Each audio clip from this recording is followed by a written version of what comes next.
Chapter 5, Hackers Test 1 to 5. Listen to a conversation between a student and a student center employee.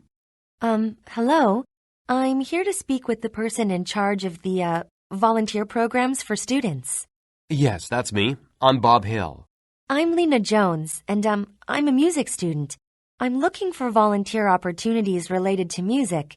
You see, the music department awards students some extra credit for volunteering if it has to do with music, and I thought that this center might have a few ideas. Okay. Did you have anything particular in mind? Well, I was thinking I could give, piano lessons or something. Let's see. Would you be interested in teaching children? Clearview Community Center is expanding its after-school program for middle school students, and it needs more instructors. That sounds perfect. Could you give me more details? Well, the main thing is you'd have to be able to commit to being there from, 3:30 to 5 p.m. on Tuesdays and Thursdays. Oh, did you say Tuesdays and Thursdays? That might be tricky. What's the problem?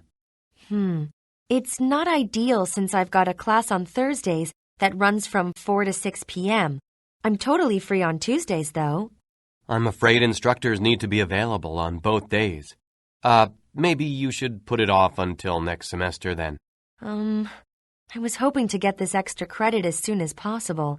Right now, my course load is pretty manageable, but next semester, it's hard to say. I'll be in my 4th year, and my classes will probably be more demanding. I'm not sure if I will have the time and, energy for volunteering. And won't they have found a piano instructor by then anyway? You never know. They've had trouble getting qualified instructors. I mean, a lot of people have expressed interest in teaching music, but very few of them have the skills required for the job. I don't know. I was really hoping to volunteer this semester. Well, there may be another opportunity that might interest you. Fairfield General Hospital is trying to organize some, music performances for charity. The goal is to raise money for the Children's Care Center. That could be really interesting. Also, I think the schedule is pretty flexible at this point. They haven't decided when to hold the performances, so you may be able to ask them to work around your classes. All right, I think I will ask them. How can I apply? You can just call and request to speak to the hospital's fundraising director. Let me see. Her name is, Molly Hines. She'll want to interview you first, and she'll probably ask you for a few work references. She'll want to hear you play as well. You should prepare some pieces of music to perform for her. Okay, I'll do that. Before you go, you may also want to let the other students in your program know about these opportunities, both at the community center and the, hospital. I'm actually meeting my study group later today. At least a handful of them would be interested. I mean, if practicing for our upcoming concert isn't taking up too much of their time. In any case, I'll let them know. Excellent. And I hope things go well with your application. I do too. Thanks again for your help. Now get ready to answer the questions. You may use your notes to help you answer. 1. Why does the student visit the student center?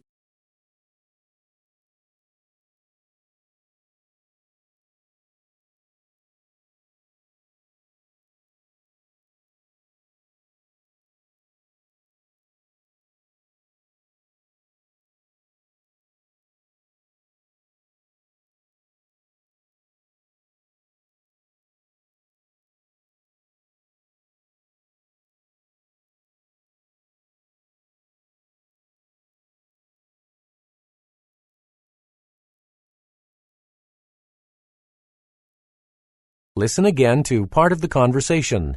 Then answer the question. Well, the main thing is you'd have to be able to commit to being there from, 3:30 to 5 p.m. on Tuesdays and Thursdays. Oh, did you say Tuesdays and Thursdays? That might be tricky. 2. What does the student mean when she says this? Oh, did you say Tuesdays and Thursdays?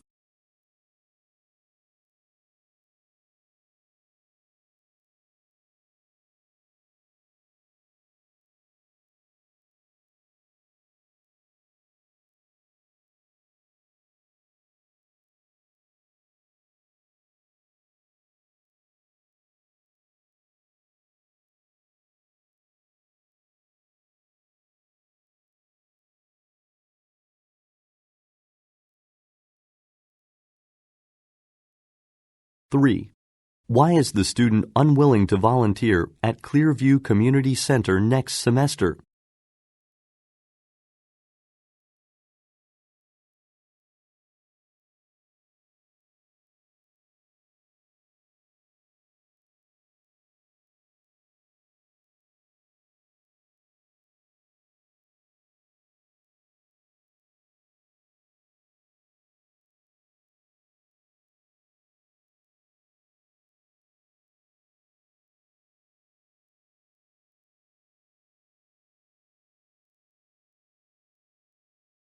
4. What does the employee say about the hospital's music performances?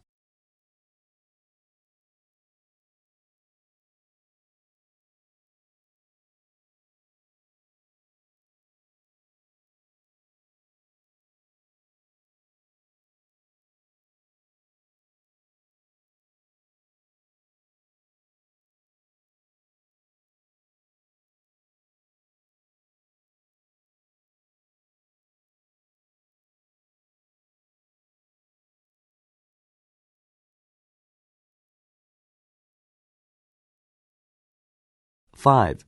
Why does the student mention her study group?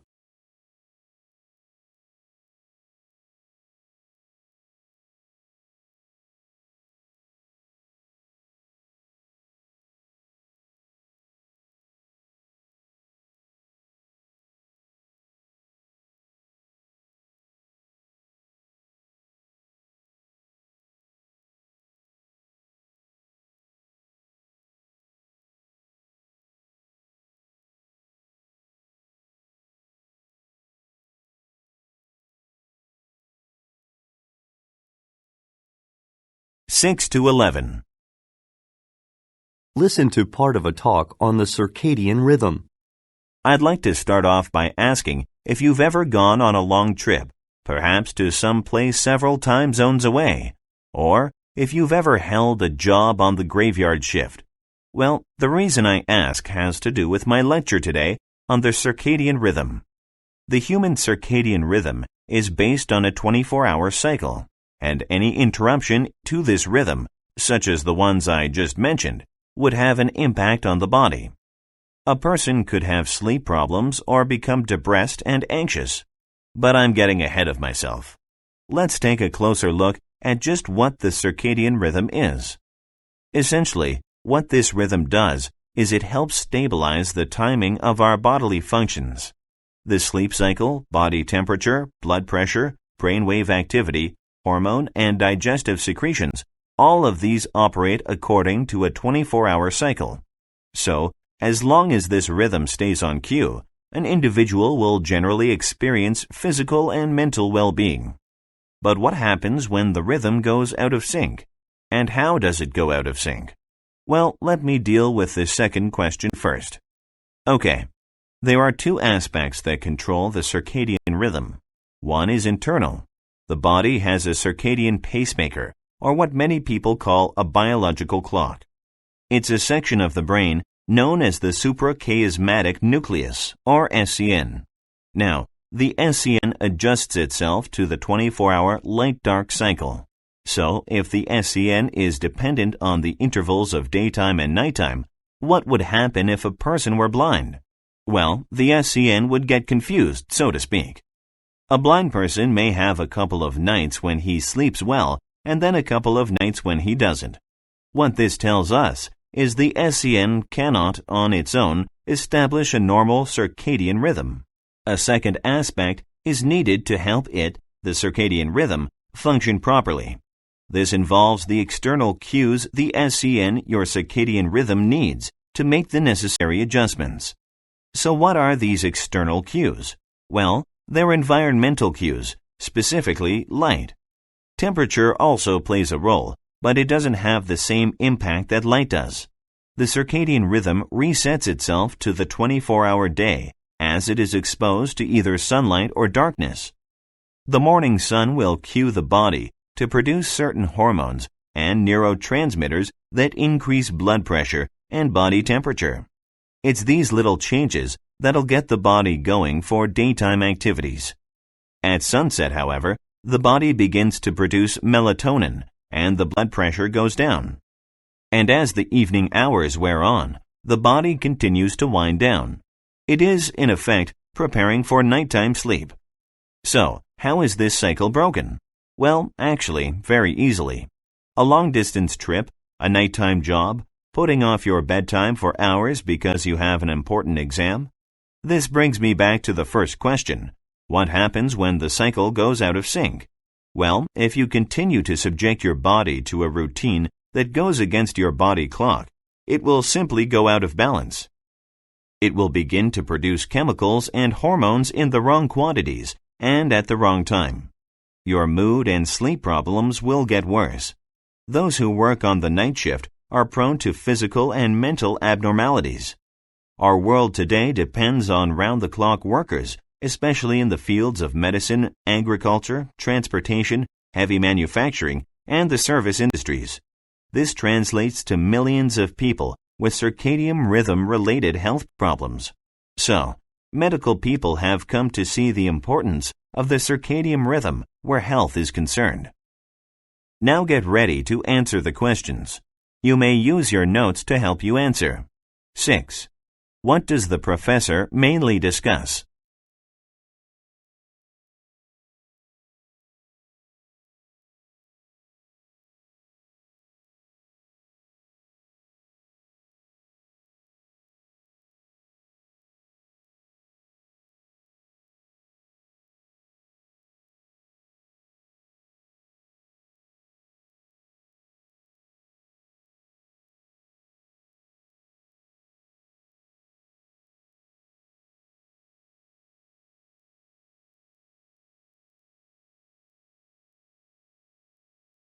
Listen again to part of the lecture. Then answer the question. A person could have sleep problems or become depressed and anxious. But I'm getting ahead of myself. Let's take a closer look at just what the circadian rhythm is. 7. What does the professor mean when he says this? But I'm getting ahead of myself.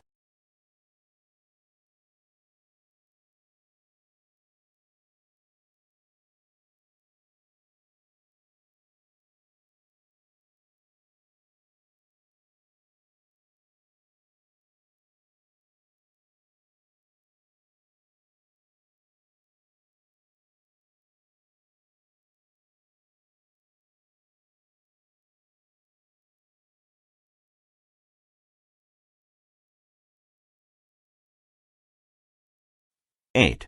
According to the professor, what major role does the circadian rhythm play?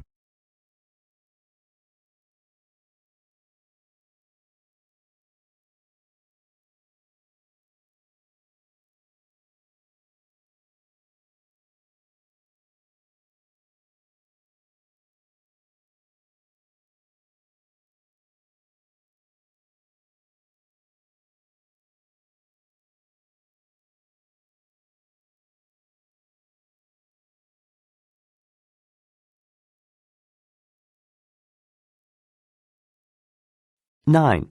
Why does the professor discuss a blind person?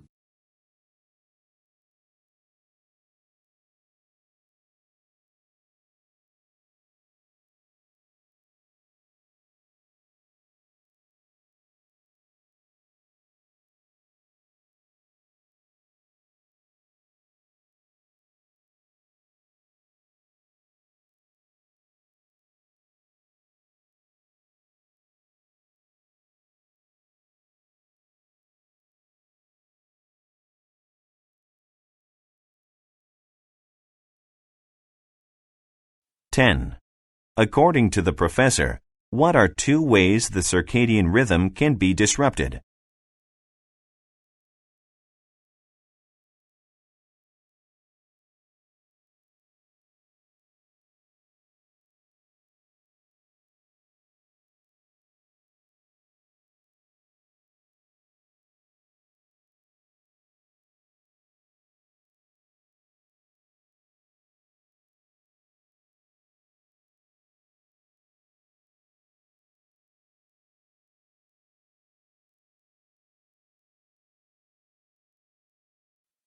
(11) What point does the professor make when he refers to round-the-clock workers.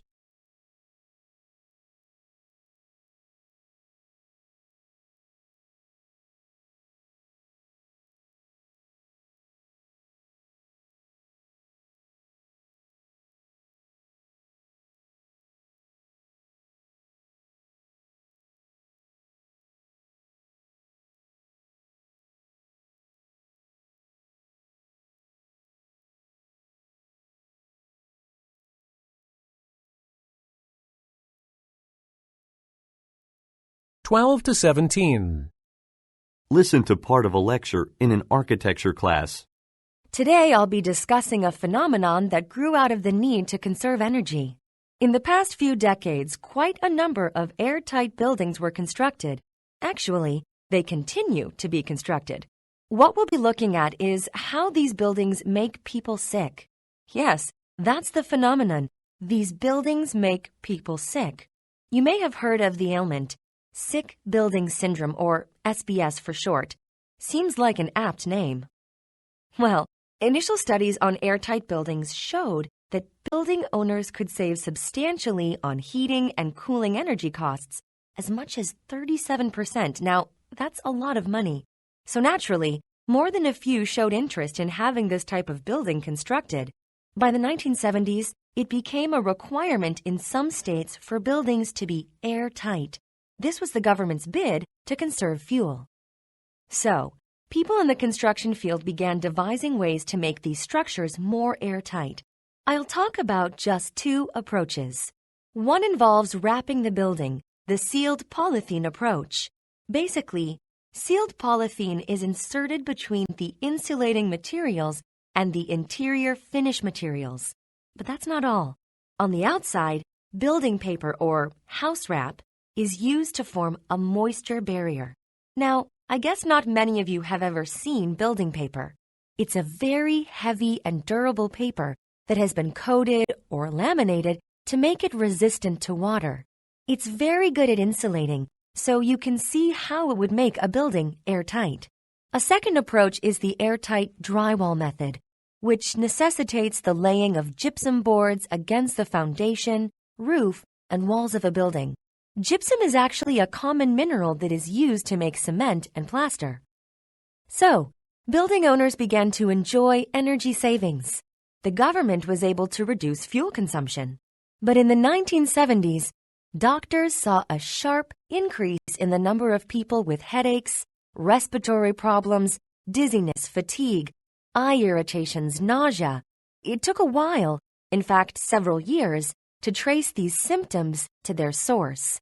The doctors discovered that people who lived or worked in certain buildings became sick. But when they left these buildings, their symptoms disappeared. This is why it took so long to figure out what was going on. Well, medical researchers ascertained that the problem with these buildings was the flow of air, or rather, the lack of it. You see, when you seal a building or change its airflow, air may not move as freely.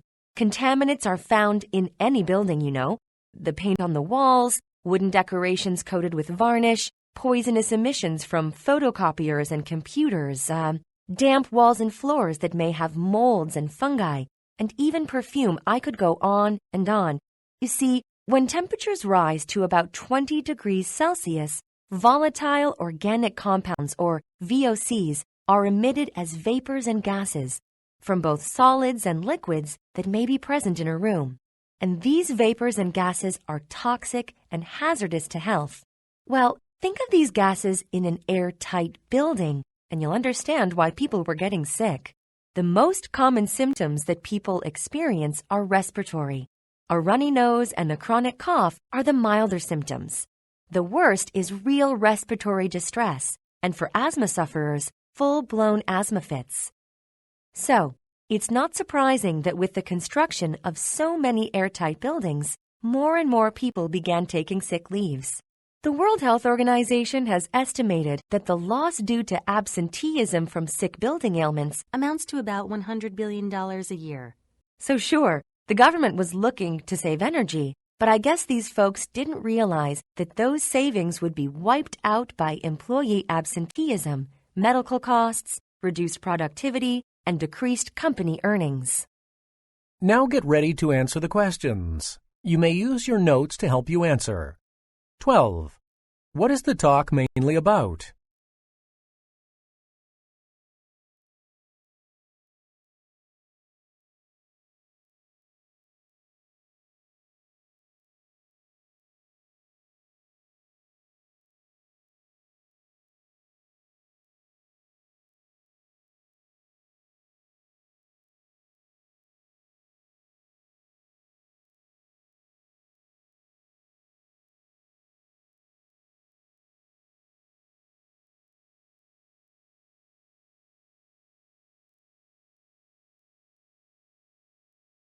13. What are two aspects of the sealed polyethylene approach?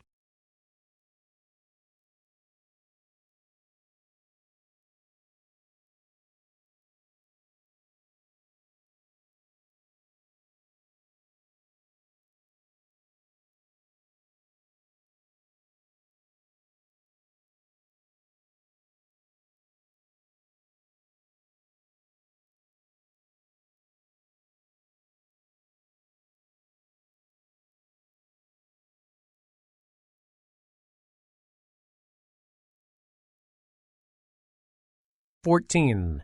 According to the professor, why did doctors take years to discover the reason for the sharp increase in health ailments in the 1970s?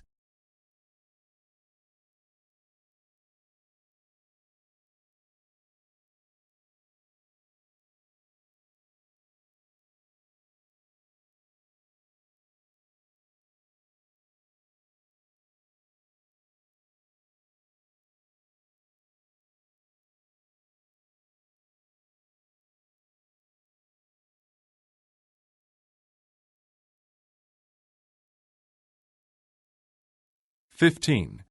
How does the professor clarify her point about contaminants found in any building?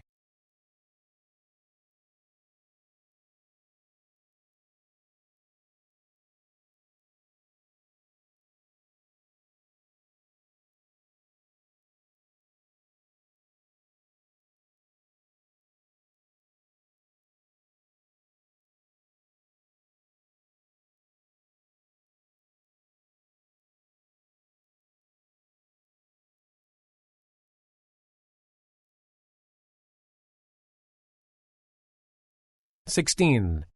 What does the professor say about solids and liquids in a room?